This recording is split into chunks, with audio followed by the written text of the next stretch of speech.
Genesis chapter 1. Turn to verse 29. And God said, "See, I have given you," he's talking to Adam, "see, I have given you every herb that yields seed which is on the face of all the earth, and every tree which fruit yields seed. To you it shall be for food." What did the humans eat? Plants, vegetables, fruit. Did you get that? Now, I am not a vegetarian. I'm not likely to become one. I'm just telling you what this says. All right. At that stage of the game, their nutritional needs were such that what God created in the plant and vegetable realm was enough to meet their needs. But not only humans. Verse 30. "And to every beast of the earth, to every bird of the air, and to everything that creeps on the earth, in which there is life, I have given every green herb for food," and it was so. What do the animals eat? Each other? Where'd all of that come from then? Part of the curse of the fall of man was that the animal, what we'd call the animal kingdom or the animal world, was cursed as well. You get that? A curse came upon the animal world, all right? Look at verse 17. It says, "Then to Adam he said, because you have heeded the voice of your wife and have eaten from the tree of which I command you, saying, you shall not eat of it, cursed is the ground for your sake. In toil you shall eat of it all the days of your life. Both thorns and thistles it shall bring forth for you, and you shall eat the herb of the field. In the sweat of your face you shall eat bread till you return to the ground, for out of it you were taken, and for dust you are, and to dust you shall return." And so the plant life were cursed as well, and it was what had been easy before. Yes, he had to till the ground. Yes, he had to do some things and some taking care of the garden and the world, but it suddenly took a change, made a change, and things got difficult. And the earth began what had been very good before began to be less good and less good and less good because of sin, because of the curse that came upon the earth because of the sin of man, whom God had placed in authority, in dominion over the whole thing. A curse on the earth. And so the natural world changed. The perfect environment, the paradise, began to deteriorate. And I believe that thorns and thistles really are symbolic of the plants not cooperating anymore with man. Weeds competing with crops for the nutrients. Hard laborers to get food. Sweat of the brow. Beauty, the beauty of the rose, probably did not change, but there were thorns there that would tear the flesh. Beautiful earth, as we understand it, but it can kill you. I mean, nature, as we understand it, can kill you, kill human beings. It wasn't that way in the beginning. The peace and harmony in the animal world began to break down. Death came into the animal world. Some began to eat each other. And so danger and fear entered creation. Disease that could kill man, kill animals, and kill plants began to develop. Death began to reign. Danger. Dangerous for man.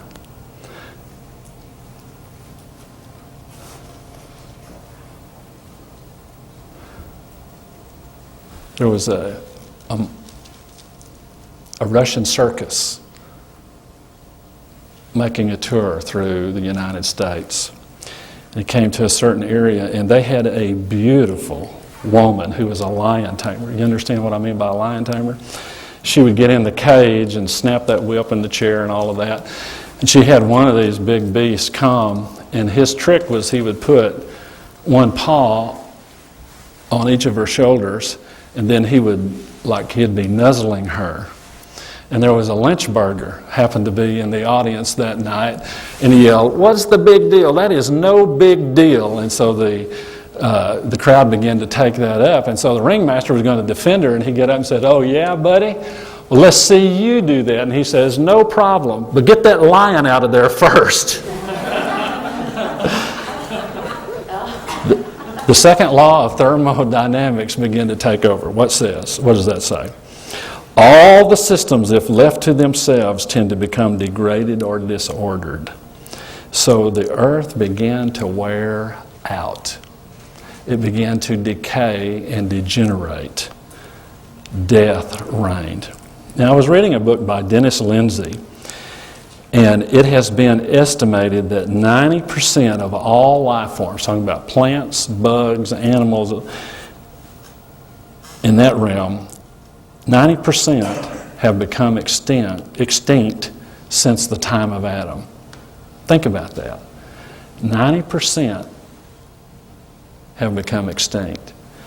And there was a PBS show in 1989, and their statement was 20 years ago, there was one species a day that became extinct.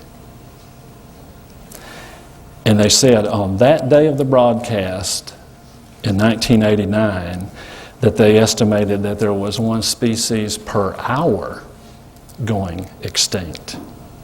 Now I'm talking about bugs and everything, all right?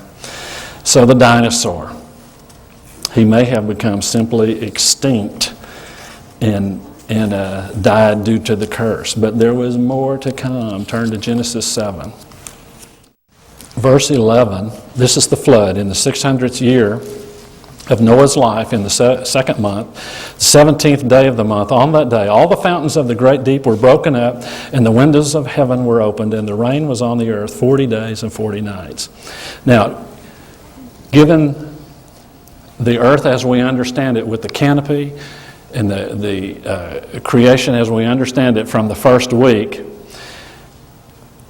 God did something. Not only did it begin to rain, but there was some upheaval in the earth's crust as well. And so waters that were beneath the earth came up and began to flood the surface. And obviously, since we do not have a canopy, if it indeed existed, he did something that he's talking about here, open the windows of heaven. What was that? I just submit to your thinking that he did something. If it was ice crystals, then they melted and rained upon the earth. If it was water vapor, it just condensed and came upon the earth. And so the earth as it was known changed. Now, turn on over there to verse 17. The flood was on the earth 40 days. The waters increased and lifted up the ark, and it rose high above the earth. The waters prevailed and greatly increased on the earth, and the ark moved about on the surface of the waters. And the waters prevailed exceedingly on the earth, and all the high hills under the whole heaven were covered. The waters prevailed 15 cubits upward, and the mountains were covered, and all flesh died that moved on the earth, birds and cattle and beasts, and every creeping thing that creeps on the earth, and every man. All in whose nostrils was the breath of the Spirit of life, all that was on the dry land died. He destroyed all living things which were on the face of the ground, both man and cattle, creeping thing and bird of the air. They were destroyed from the earth. Only Noah and those who were with him in the ark remained alive. And the waters prevailed on the earth 150 days. What happened to the dinosaurs? Most of them died in the flood. Now, I've already said that I believe that he had them on the ark. How could he have a 100-ton seismosaurus? Babies on the ark. You know, if you think about the whole thing, by then, think about animals that we know. They were eating each other most likely by then. How do you get them not to eat the sheep, the antelopes, or, some of their normal prey? There had to be something supernatural. Did he take all those 100 years of rounding up? I don't think so. I think God brought them. This was a supernatural occurrence. He was trying to preserve the species and preserve this one righteous family. And so I believe God brought them to the ark, and he put them on there, and he brought them of a size and disposition that they would ride it out, all right? I believe that there was a supernatural thing. But when they came out of the ark, earth, as all of them had known it, was absolutely changed. Not just the water, but when we lived over on Ivy Lee in Forest, we had the 100-year flood a few years ago. When that was the flood when the Timberlake Dam broke and washed through the countryside. And if you think about Hurricane Camille, when she blew into the area and they had all those floods, it changes the topography. It absolutely changes. And when we had that 100-year flood, we had Ivy Creek ran on the back of our property, and it had high, 10 feet high banks. And so water just didn't get out of it. But on that day, it did. Rose up, got out of those banks, filled up the field that we had there. And when we went back down the next day after the waters had receded, there were huge trees lying in the field that had never been there before. There is tremendous force exerted when water begins to move from the high points to the low points. And that's where we get the fossils, and there's why there are concentration of fossils, is because these animals died in the flood, were washed down to the low places, and the sediments, they sunk, and the sediment closed in over them, and they became fossilized. I mean, it's reasonable. And the dinosaurs, I'm talking about the dinosaurs, but other animals as well that were on the ark, when they came out, this world had absolutely changed. It was completely denuded. There was nothing alive anywhere. The seasons, there had been no seasons to speak of. Now there were seasons. It began to be cold. There were seasons, there were winters, things that they had never had to deal with before. And so the competition for food would have been fierce immediately. And so with those kinds of things in mind, there was no longer a lush concentration of vegetables for those big eaters. An elephant will eat 450 pounds a day. So can you imagine what one of these large dinosaurs would have eaten? Of course, the meat eaters, if they were meat eaters by that time, they would have been chowing down on some of the others. The temperature was colder, it was harsher, winds that they had not known before, and then seasons. Man was giving permission then, after the ark, because of the change, and you can read that here in the Genesis account, we're given permission then to eat meat. Did you hear that? You were given permission to eat meat with lots of fat in it. I'm editorializing there, but. And so man may have killed dinosaurs for food. The loss of the canopy would have brought a major change in the atmospheric pressure. When the atmospheric pressure is high, which is what it would have been with the canopy, then every breath you take, you get a whole lot more oxygen. And so if you are a huge dinosaur, you have a lung capacity. It was created in you so that when you took a breath of this highly condensed air, it would be enough to take care of your physical needs. But if suddenly that changed and you came out, you would have a hard time making it, especially if you were a large animal, because you might not get enough oxygen. So that's been put forth as a reason. Now, the reason I'm telling you these things is there are reasonable views of how the dinosaurs could have died out. And so you do not have to buy into the evolutionist idea. The Word of God can stand the test of science. And if it seems not to, it's simply because we don't understand. But people of faith, people of belief, put their trust in the Word and not by the suppositions of man. Verse 19, For the earnest expectation of the creation eagerly waits for the revealing of the sons of God. Now let me just stop here just for a second. I've heard it recently said that this revealing of the sons of God is when the church stands up and takes their rightful place, which I fully believe that they need to do, we need to do, and steps forth and the power of God is flowing and we begin to rule and reign as we're supposed to in the earth as we understand it now. But I do not believe that that's what this is talking about. In the context, I believe it's talking about the resurrection. I'll show you. For the earnest expectation of the creation eagerly waits for the revealing of the sons of God. That's us. For the creation was subjected to futility, not willingly, but because of him who subjected it in hope, because the creation itself also will be delivered from the bondage of corruption, from the curse, we're talking about the curse there, from the bondage of corruption into the glorious liberty of the children of God. For we know that the whole creation groans and labors with birth pains together until now. Not only that, but we also who have the first fruits of the Spirit, even we ourselves groan within ourselves, eagerly waiting for the adoption, the redemption of our body. Now, you are saved, your spirit's reborn. What it's talking about there, the redemptions of your body, is the resurrection. You are not fully saved, understand me, you are not fully redeemed until that day when Jesus comes and you are raised up and you put on that spiritual body. In this life, we can rule and reign in Jesus Christ. He has given us great blessings, but as wonderful as this life can be in the Spirit, it is not the end with Him. He is going to change your physical body to conform to His glorious body. And so you're going to have one like Him. And so our redemption then will be complete.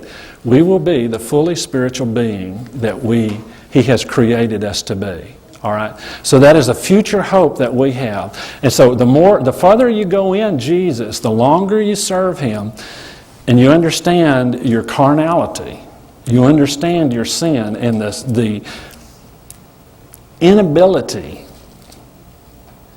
to grow up like we should. No matter how much we love Jesus, these weaknesses, these flaws still plague us because of this carnality that is inherent in us because we are sons of Adam. And yes, we rule and reign over that by the Spirit, but we are all in the growing process of learning how to make that work. But there will come a day when this body, of which there is some kind of connection between carnality and the human body. I am not saying that your body is evil. The Lord loves your body. He heals your body. He wants you, spirit, soul, and body. All right? But there is some kind of connection of walking in this flesh that corresponds to the flesh, meaning the carnal nature. It's a mysterious thing to me. I don't fully understand it. But it won't be until we lay this one down and pick up the new one that we will have our full redemption. In the same way,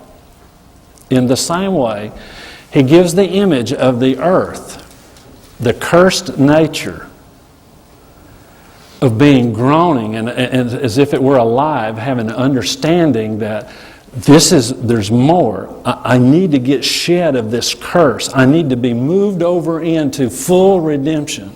And you know what? There is a redemption, if you'll allow me to say it, a resurrection of the earth. It is part of God's plan for man, is that there is going to be a resurrection of the earth. Now I'm using that term very, very loosely, but it is true.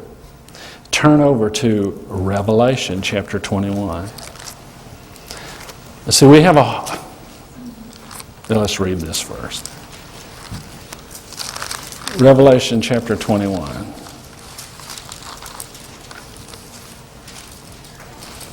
Verse 1, I saw a new heaven and a new earth. Say new heaven. New earth. New earth. Let me just say this before I forget it. The new heaven, God is not renovating the place where He lives. The new heaven has to do with our atmosphere, all right? You remember we talked about the three heavens? Paul said he went up to the third heaven where God is. He doesn't need to renovate that. But there is the celestial heaven where the stars are, and then there is the heaven which is the atmosphere above the earth. That will be changed. I saw a new heaven and a new earth, for the first heaven and the first earth had passed away, and there was no more sea. How does he do this? Don't turn over there, but 1 Peter chapter 3, you can read that. He does it by fire. It is as if he takes something that's unclean and he takes the blowtorch to it and hoses it off real well, and he calls it a new earth, all right? It is going to be earth as we know it now. See, we have this view because this is all we know. You go up to the peaks of Otter. I like to do this sometimes when life is stressful and it's distracting and there's pressures, and you can go up there and go in one of those scenic turnouts, or go up on top of Sharp's Peak there, or go back in one of the creeks there, and you can just sit out there in nature, and it feeds your soul. I mean, the peace of it, the quiet. And I've always had this thing, I look at it and I say, what a beautiful creation. And you guys that hunt, I suspect that half of it is just to get out there by yourself, to get out there in nature and to sit in the cold. But just to enjoy being out there, you know, it feeds the soul. There's just something about laying aside the pressures and getting in the timelessness, as it were, of being out in nature. It just is so refreshing. If we think this is good, just wait. As I said before, we enjoy this earth and the beauty of it, but this is the cursed one. You understand that?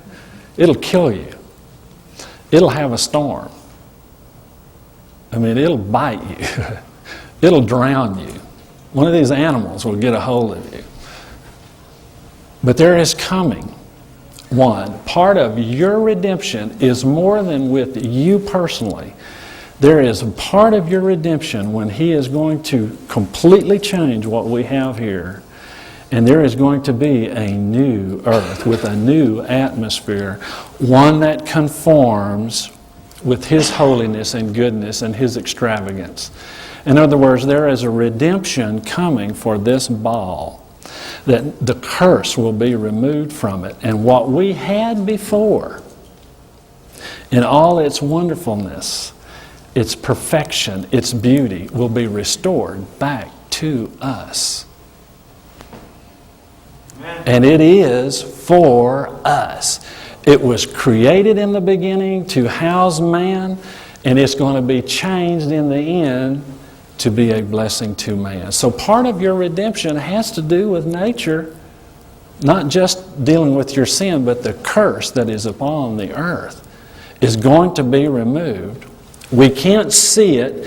It is hard to imagine. I was wanting to think up some examples, but frankly, I don't know what it'll be like. All I know is what we have. And it is going to be far, far better. Are you looking forward to going to heaven? Amen. Well, listen, that ain't the end of it. Heaven's coming here.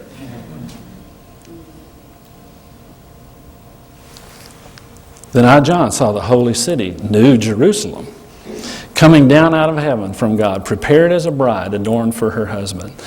And I heard a loud voice from heaven saying, Behold, the tabernacle of God is with men, and he will dwell with them, and He shall be His people. God Himself will be with them and be their God, and God will wipe away every tear from their eyes. There shall be no more death, nor sorrow, nor crying. There shall be no more pain, for the former things have passed away. And Isaiah said it will come to memory no more. Then He who sat on the throne said, Behold, I make all things new. It's going to be changed. It's going to be good. Listen to this. Let me just read it to you. I'm running short of time. Isaiah, if you want to look, Isaiah chapter 11. What's it going to be like? The animal kingdom? Verse 6 says, the wolf also shall dwell with the lamb. The leopard shall lie down with the young goat. The calf and the young lion and the fatling together, and the little child shall lead them. The cow the cow and the bear shall graze, their young ones will lie down together. The lion shall eat straw like an ox. The nursing child shall play by the cobra's hole, and the weaned child shall put his hand in the viper's den. They shall not hurt nor destroy in all my holy mountain, for the earth shall be full of the knowledge of the Lord as the waters cover the sea. It's going to change. And the meat eaters will cease to be meat eaters.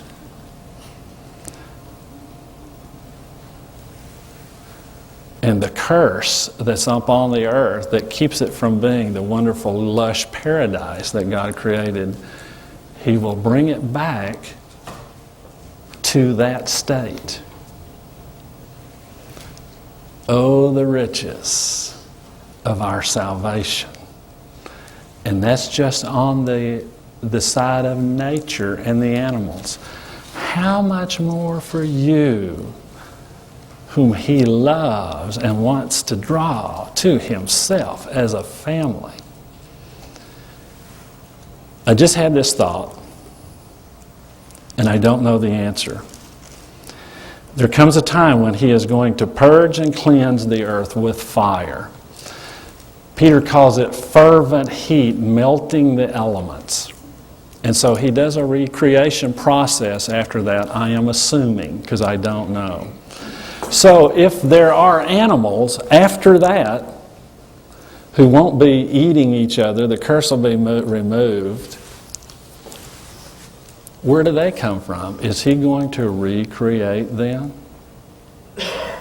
And if He does, is He going to whip together a few dinosaurs?